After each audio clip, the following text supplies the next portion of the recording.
Hello students, good morning. मैं Subhash sir और इस यूट्यूब चैनल एमएससी एजुकेशन में आपका हार्दिक स्वागत है। यहाँ आपको शिक्षा से संबंधित बहुत वीडियो प्राप्त होंगे और बोर्ड क्लास 10th वर्ष 2020 के लिए अति महत्वपूर्ण प्रश्नों के बारे में विस्तार रूप से चर्चा करेंगे इस वीडियो में। जैसा कि पांचवा प्रश्न कैसा होगा बोर्ड एग्जाम 2020 का मैथ पेपर का, तो उनके बारे में हम इस वीडियो में चर्चा करेंगे। बिंदुपथ लोकस जो कि 4 नंबर की जो प्रश्नावली है, इनमें से 1 नंबर का क्वेश्चन होगा, 5वां क्वेश्चन होगा, 3 नंबर का क्वेश्चन होगा, वो 19वां पेपर का 19वां नंबर का क्वेश्चन होगा। तो मैं आज इस वीडियो में 1 नंबर का क्वेश्चन होगा, वो क्वेश्चन नंबर 5 होगा, उसके बारे में मैं बताऊंगा आपको। तो आपको ये वीडियो आपको अच्छी या पसंद आए तो लाइक, शेयर और सब्सक्राइब करना। तो चलते हैं स्टूडेंट्स। यहाँ पहला क्वेश्चन है, ऐसे छोटे छोटे क्वेश्चन आते हैं, उसमें 1 नंबर का आता है, वो 5वां नंबर होगा आपका। बोर्ड पेपर का 5वां जो क्वेश्चन होगा वो 1 नंबर का होगा। वो ऐसे छोटे छोटे क्वेश्चन आते हैं बिंदुपथ से रिलेटेड। तो हम चलते हैं, तो हम पहला क्वेश्चन की बात करें तो एक निश्चित बिंदु से समदूरस्थ बिंदु का बिंदुपथ बताइए। तो आप इसका आंसर करेंगे कि निश्चित बिंदु, जैसे ये एक कोई निश्चित बिंदु, इससे समदूरस्थ बिंदु, इस बिंदु से समदूरस्थ, ये समान दूरी पर है, ये समान दूरी पर। तो कोई बिंदु से समदूरस्थ बिंदु का जो बिंदु पथ बनेगा, तो वो बनेगा क्या होगा, एक वृत्त होगा। तो क्या होगा, वो वृत्त होगा। बिंदुपथ वो होता है जो कुछ नियमों का पालन करे। तो इसमें ये कि कोई निश्चित बिंदु है, उससे समदूरस्थ, समान दूरी पर है, चारों तरफ देखो, ये समान दूरी पर है, ये भी समान दूरी पर, ये त्रिज्या हो गई वर्त की, ये समान दूरी पर है, तो इसका मतलब एक वर्त होगा। आगे चलते हैं। किन्हीं दो बिंदुओं से समदूरस्थ बिंदुओं का बिंदुपथ, किन्हीं 2 बिंदुओं से समदूरस्थ, जैसे एक बिंदु ये हो गया और एक बिंदु ये हो गया, ये ए माना और ये बी माना, इससे समदूरस्थ बिंदु कोई बिंदु पी है, वो समदूरस्थ बिंदु का बिंदुपथ, यानी इससे समदूरस्थ ये पी भी है, ये क्यू भी है, और ये समदूरस्थ बिंदु। तो किन्हीं 2 बिंदुओं से समदूरस्थ बिंदु, ये समदूरस्थ बिंदु अभी तक, और इनको मैं जैसे ही मिलाऊंगा तो ये बिंदुओं का पथ बन गया, रास्ता बन गया एक तरह का, तो ये बिंदुपथ कहलाता है। तो ये बिंदुपथ है, तो इन दोनों बिंदुओं से समदूरस्थ बिंदु का जो बिंदुपथ होगा, ये बिंदुपथ है, ये क्या करेगा, ये इन रेखाओं को मिलाने, जो उन बिंदुओं को मिलाने वाली रेखा क्या करेंगे, लंब समद्विभाजक करेगा। क्या करेगा, समान 2 भागों में बांटेगा और लंब समद्विभाजित करेगा। तो इसका तो एक वृत्त हो गया, इसका हो जाएगा। तो हम इसका आंसर लिखेंगे कि दोनों बिंदुओं को मिलाने वाली रेखा, जो बिंदुपथ बनता है ना समदूरस्थ बिंदु, वो मिलाने वाली रेखा का लंब समद्विभाजक होता है। ये आपका इसका आंसर होगा। ये आपके प्रमेय भी है। तो इसमें क्या, फिर अगला क्वेश्चन है, 3 बिंदु से संबंधित आ जाएगा कोई क्वेश्चन। इनसे 2 प्रकार के क्वेश्चन बनते हैं। एक क्वेश्चन बनता है 3 असरेखीय बिंदु से। संरेखीय का मतलब होता है एक सीधी रेखा में, वो बिंदु तीनों ही एक सीधी रेखा में हो, तो वो तो होता है संरेखीय। असंरेखीय का मतलब वो सीधी रेखा में नहीं है, तो तीनों सीधी रेखा में नहीं है, है। तो इसलिए जैसे कोई 3 असंरेखीय बिंदु है, तो इस असंख्य बिंदुओं से जो बिंदुपथ बनेगा, 3 असंख्य, तो ये 3 बिंदु है असंख्य हैं, उससे जो बिंदु होगा समदूरस्थ बिंदु, मतलब ये बिंदु है, इसका ये त्रिज्या हो गई, ये त्रिज्या हो गई, तो ये एक वृत्त बन गया। तो इसका आंसर होगा वृत्त। और यहाँ 3 शीर्ष की बात करें त्रिभुज की, 3 शीर्ष वाला क्वेश्चन भी आ सकता है। 3 शीर्ष त्रिभुज के, या शीर्ष त्रिभुज के शीर्षों का बिंदुपथ, तो ये शीर्ष है, तो इनका भी, तो ये शीर्ष है, तो शीर्ष का बिंदुपथ ये समान दूरी पर है, समदूरस्थ बिंदुपथ। ये देखो ये त्रिज्या बन गई, तो ये क्या बन गया, वृत्त। तो इस वृत्त की बात करें तो ये तो बनता है परिवृत्त, परिगत वृत्त। और यदि इसकी बात करें तो ये होता है परिकेंद्र। तो इसमें आंसर तो होगा, ये आंसर होगा। और यहाँ वृत्त हो जाएगा, 3 ऐसे के बिंदुओं का बिंदुपथ वृत्त होता है, और शीर्ष त्रिभुज के शीर्षों का बिंदुपथ होता है परिकेंद्र। क्या होता है, परिकेंद्र होता है। एक भुजा से समदूरस्थ बिंदु, तो समदूरस्थ बिंदु वो 5 सेमी का, या फिर 5 सेमी या 10 सेमी, कोई भी आप बिंदु ले सकते हो। तो एक भुजा, जैसे ये कोई एक भुजा है, ये भुजा है या रेखा है, ये कोई रेखा है या भुजा है, रेखा मान या भुजा, तो इनसे कोई समदूरस्थ समान दूरी पर स्थित बिंदु, इसे समदूरस्थ, जैसे ये भी समदूरस्थ, ये भी समदूरस्थ, ये भी समदूरस्थ, या 5 सेमी 5 सेमी या 10 सेमी 10 सेमी, ये समदूरस्थ बिंदुओं का जो बिंदुपथ ये रास्ता बनेगा, ये इस रेखा का क्या होगा, पैरेलल होगा, समांतर होगा। क्या होगा, समांतर होगा। तो इनका आंसर लिखेंगे हम,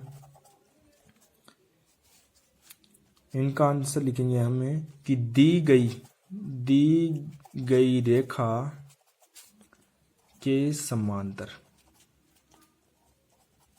दी गई रेखा के समांतर होगा। कोई पहिया है,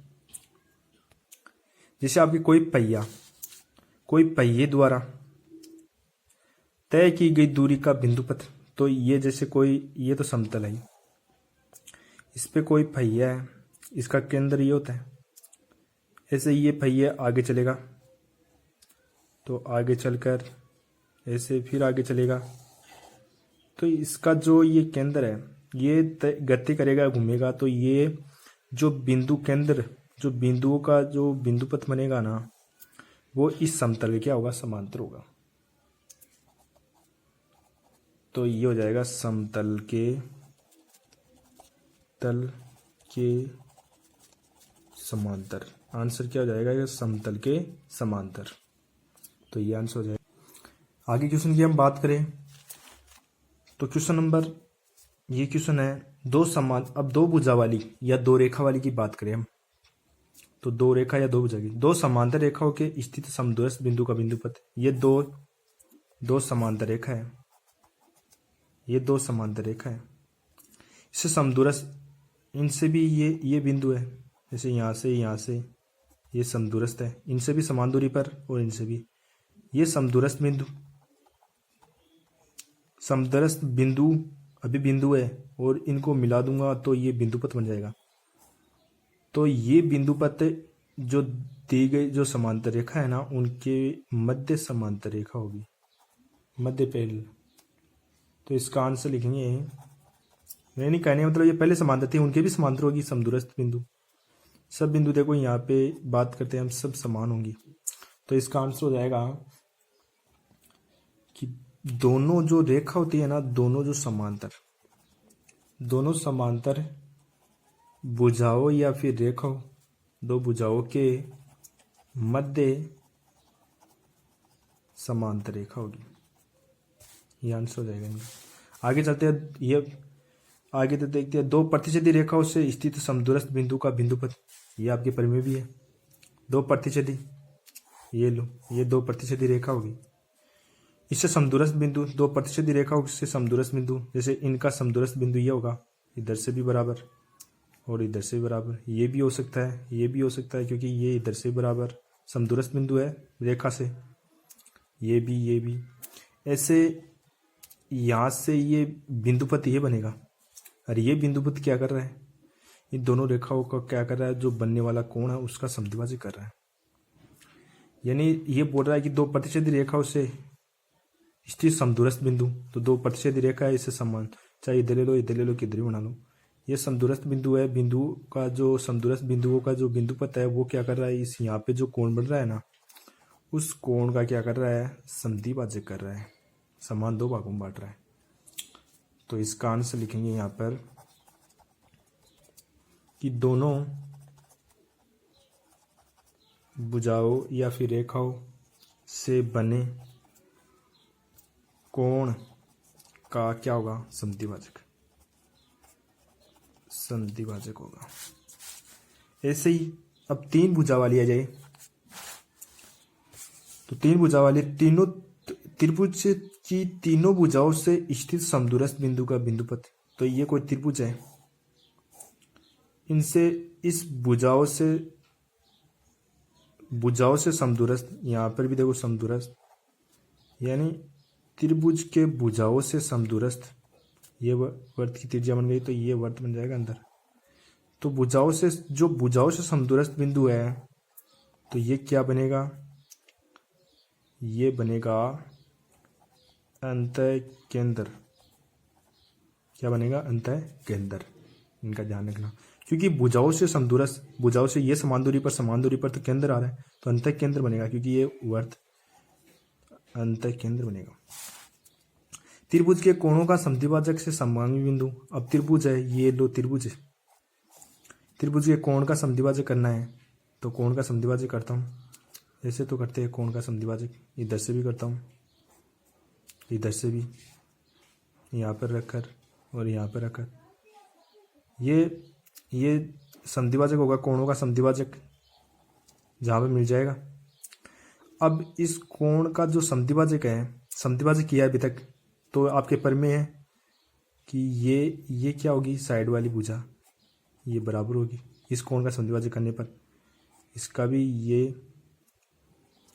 तो ये कोण का समद्विभाजक करने पर आपकी वो है ना, ऐसे मतलब इस कोण का मैं समद्विभाजक करूंगा तो ये रेखा बराबर होगी ना, इधर अभी बताया था, ये देखो ये साइड वाली, तो ये जो इस कोण का समद्विभाजक करूंगा तो साइड वाली भुजा बराबर, इस कोण का समद्विभाजक करूंगा तो ये दोनों बराबर, इस कोण का समद्विभाजक करूंगा तो ये दोनों बराबर, तो ये एक त्रिज्या हो गई, ये क्या हो गई, त्रिज्या हो गई, और ये वृत्त बन गया, तो ये क्या हो गया, अंतःकेंद्र। त्रिभुज की तीनों भुजाओं से समदूरस्थ है, अरे कोण का समद्विभाजक करने पर भी अंतःकेंद्र। आगे चलते हैं, त्रिभुज की तीनों शीर्षों से, अब की बात शीर्षों की बात हो रही है, भुजा शीर्षों से स्थित समदूरस्थ बिंदु, ये कोई त्रिभुज है, इसे शीर्ष से ये, और शीर्ष से पहले भुजाओं से था, अब शीर्षों से समदूरस्थ, ये त्रिज्या हो गई है, समदूरस्थ यानी समान दूरी, तो ये त्रिज्या हो गई, तो ये वृत्त बनेगा, तो ये जो शीर्षों से समदूरस्थ है, तो ये क्या कहलाएगा, ये कहलाएगा, क्योंकि केंद्र परिकेंद्र बन रहा है, तो ये क्या नहीं, ये परिवर्त बन रहा है, तो इसका मतलब ये क्या कहलाएगा, परिकेंद्र कहलाएगा, परिकेंद्र। इससे ही आगे चलते हैं, त्रिभुज की भुजाओं का समद्विभाजक, त्रिभुज की भुजाओं का समद्विभाजक, तो ये एक त्रिभुज है, यहाँ भुजाओं का समद्विभाजक कैसे करेंगे, यहाँ से चाप काटा और यहाँ से चाप काटा, इसी प्रकार ये तो इस भुजा का समद्विभाजक हो गया, इस भुजा का समद्विभाजक करेंगे तो यहाँ चाप काटा, तो ये हो गया, इस भुजा का समद्विभाजक करेंगे यहाँ पर रखकर, तो ये समद्विभाजक करना आता ना आपको, ये हो गया, भुजा का समद्विभाजक करने पर ये बिंदु मिल गया। अब भुजा का समद्विभाजक करेंगे तो आपको पता है, इस भुजा का समद्विभाजक करेंगे तो ये और ये दोनों बराबर होंगे, प्रमेय आपके, जब भुजा का समद्विभाजक दो रेखा का हम कोई समद्विभाजक करते हैं तो ये समदूरस्थ होंगे ऐसे, तो ये भुजाकार समद्विभाजक करने पर ये बराबर हो जाएंगे, तो ये त्रिज्या हो जाएगी। तो इस त्रिज्याओं से क्या बना, वृत्त, परिवर्त। ये वर्त पूछे तब तो ये परिवर्त होगा, लेकिन हमें बात ये कह रहे हैं कि भुजाओं का समद्विभाजक करने पर जो ये हमें भुजाएं ये बराबर ये त्रिज्या है वर्त की, ये हमें प्राप्त हो रही है। तो ये क्या है, ये समान हो रही है, इसमें बराबर है, तो इससे वर्त बन रहा है परिवर्त। तो इससे ये क्या कहलाएगा, परिकेंद्र। क्या कहलाएगा, परिकेंद्र। तो इसका आंसर हो जाएगा परिकेंद्र। तो ध्यान रखना, भुजाओं से समद्विभाजक और शीर्षों से समान दूरी पर स्थित परिकेंद्र कहलाता है, और भुजाओं से समान दूरी पर स्थित और कोणों का समद्विभाजक अंतःकेंद्र कहलाता है। ये ध्यान रखना। आपको ये समझ में नहीं आया है तो आप इस वीडियो को बार बार देखकर समझ सकते हैं। आगे मैं बात करूँ तो त्रिभुज के तीनों माध्यिकाओं का संगामी बिंदु। त्रिभुज की माध्यिका मतलब जिस चीज से त्रिभुज की माध्यिका निकलती है वो सम्मुख भुजा को दो भागों में बांटती है। जैसे इस त्रिभुज की ये माध्यिका दो भागों, इधर ये माध्यिका और इधर ये माध्यिका। त्रिभुज की तीनों माध्यिकाएं जिनका संगामी बिंदु, त्रिभुज के तीनों माध्यिकाओं का संगामी बिंदु, तो ये माध्यिका होती है। तो इनका ये संगामी बिंदु, संगामी मतलब जहाँ संगम होता है, जहाँ मिलते हैं तीनों माध्यिकाएं, इसको हम कहेंगे केंद्रक। क्या कहेंगे, केंद्रक, या फिर हम कह सकते हैं इसको गुरुत्व केंद्र। ये ध्यान रखना, त्रिभुज के तीनों माध्यिकाओं का संगमन बिंदु या संगामी बिंदु जहाँ पर ये हो गया, इनको क्या कहेंगे, केंद्रक या गुरु केंद्र कहते हैं। ध्यान रखना इसका। त्रिभुज के शीर्ष, तीनों शीर्ष लंबों का संगामी होता है, संगामी बिंदु। तो त्रिभुज, ये त्रिभुज, इसके तीनों शीर्ष लंब, तीनों शीर्ष लंब, तो शीर्ष लंब ये लंब डाला 90 डिग्री, इधर से लंब डाला, शीर्ष से लंब डाला, इधर से लंब डाला शीर्ष से। तो ये जो शीर्ष लंब का संगामी बिंदु है, लंब डालने पर जो संगामी बिंदु है, ये क्या कहलाता है, तो इसको बोलते हैं लंब डालने पर लंब केंद्र। तो ये लंब केंद्र कहलाता है। ध्यान रखना, किस त्रिभुज में लंब केंद्र, परिकेंद्र, अंतःकेंद्र, संपाती होते हैं, तो ये होता है समबाहु त्रिभुज। कौन सा होता है, इसका आंसर क्या होगा, इसका होगा समबाहु त्रिभुज। कैसे, कि जैसे ये एक त्रिभुज है, ये समबाहु त्रिभुज है, तीनों भुजाएं, तो इसमें देखो पहले लंब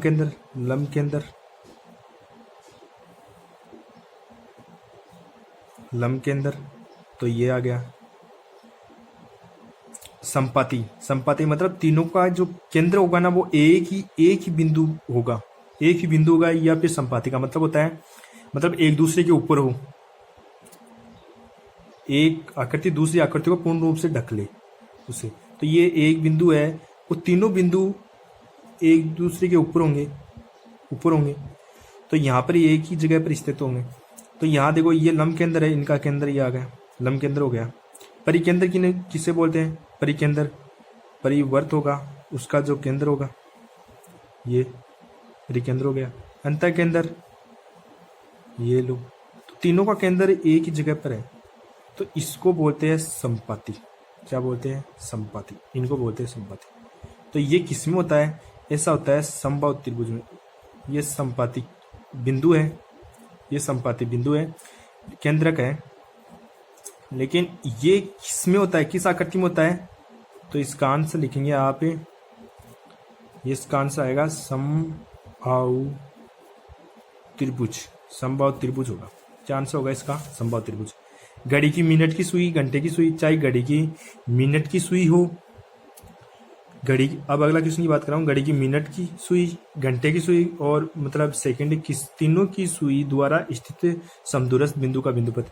तो मतलब घड़ी की जितनी भी सुई होती है उनसे, अब देखना, ये कोई भी घड़ी की मिनट की या सेकंड की सुई लेते हैं, वो ऐसे घूमते घूमते चारों तरफ घूमेगी, घूमने पर जो एक आकृति बनाएगी। और देखो ये यहाँ पर आई तो बराबर समदूरस्थ है, समदूरस्थ त्रिज्या हो गई।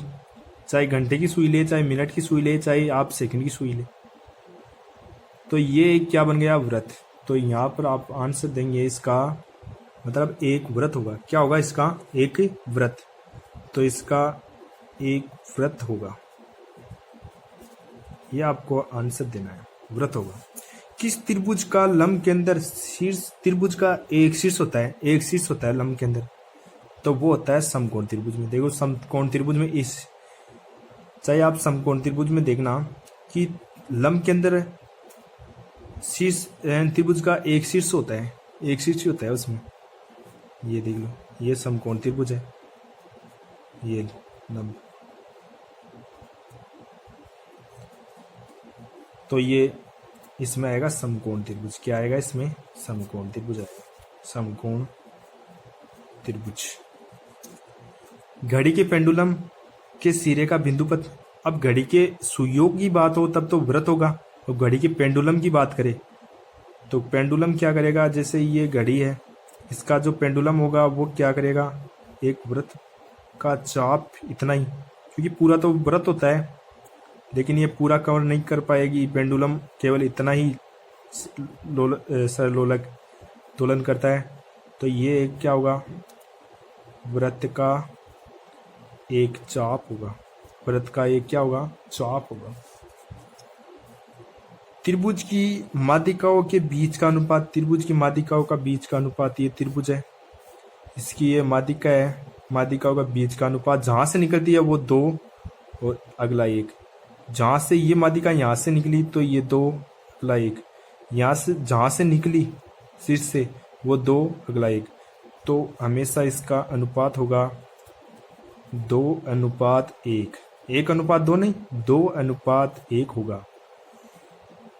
तो स्टूडेंट्स, आपको ये क्लास अच्छी लगी तो आप सब्सक्राइब, लाइक और शेयर करना, और इनको अच्छी तरह से याद करना है, इन्हीं में से बाहर नहीं जाएगा। क्वेश्चन नंबर 5 ये आपका 1 नंबर पक्का है। तो ओके स्टूडेंट्स।